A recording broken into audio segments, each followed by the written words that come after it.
আকাশ জুড়ে কালো মেঘ, দূরে নদীর গর্জন। প্রতিদিন একটু একটু করে বাড়ছে পানি, আর সেই পানির নিচে হারিয়ে যেতে বসেছে বাংলাদেশের সোনালী আঁশ নামক পাটের ক্ষেত। যে জমিতে কয়েক মাস আগে কৃষকের নিজের হাতে বীজ বুনেছিলেন, আগাছা পরিষ্কার করেছিলেন, রোদে পুড়েছেন, বৃষ্টিতে ভিজেছেন, আজ সেই জমি এক বুক পানির নিচে তলিয়ে যাচ্ছে।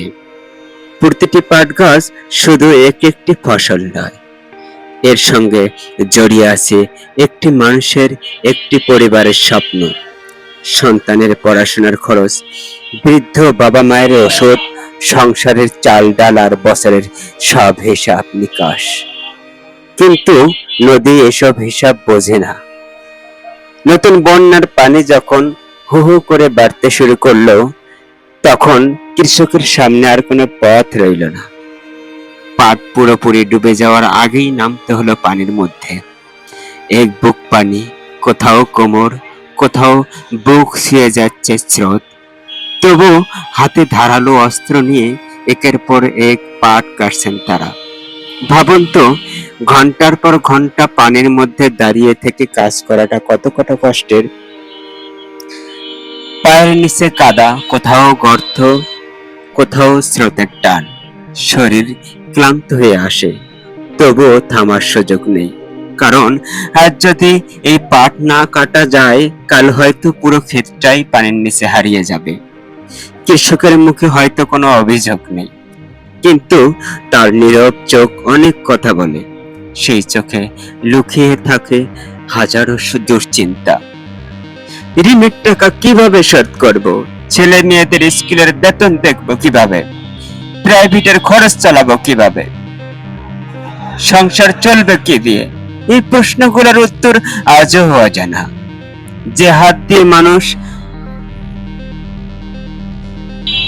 না যে হাত দিয়ে তিনি মানুষের জন্য খাদ্য উৎপাদন করেন, যে হাত দেশের অর্থনীতিতে অবদান রাখে, সেই হাত আজ নিজের ফসল বাঁচানোর জন্য প্রকৃতির সাথে যুদ্ধ করছে।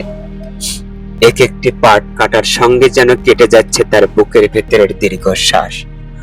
চারদিকে শুধু পানি আর পানি। পাটের সবুজ ক্ষেত এখন যেন ডুবে যাওয়া এক নীরব আর্তনাদ। দূর থেকে হয়তো দৃশ্যটি সুন্দর লাগে, কিন্তু কাছ থেকে দেখলে বোঝা যায় এই সৌন্দর্যের আড়ালে লুকিয়ে আছে অসংখ্য মানুষের কান্না, অনিশ্চয়তা আর সংগ্রাম।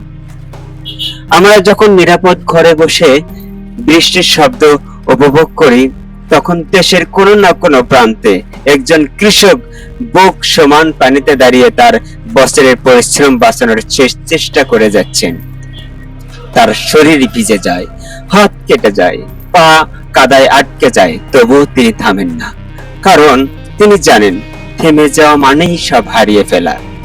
এই মানুষগুলোর কারণে আমাদের ঘরে আসে খাদ্য, আসে কাঁচা মাল, চলে দেশের অর্থনীতির চাকা। তাই তাদের কষ্ট শুধু তাদের নয়, এটা আমাদের সবার। আসুন এই পরিশ্রমী মানুষগুলোর জন্য দোয়া করি, যেন বন্যার এই দুর্যোগ দ্রুত কেটে যায়, যেন তাদের কষ্টের ফসল যতটা সম্ভব রক্ষা পায়, যেন প্রতিটি কৃষকের ঘরে আবারও ফিরে আসে স্বস্তির হাসি।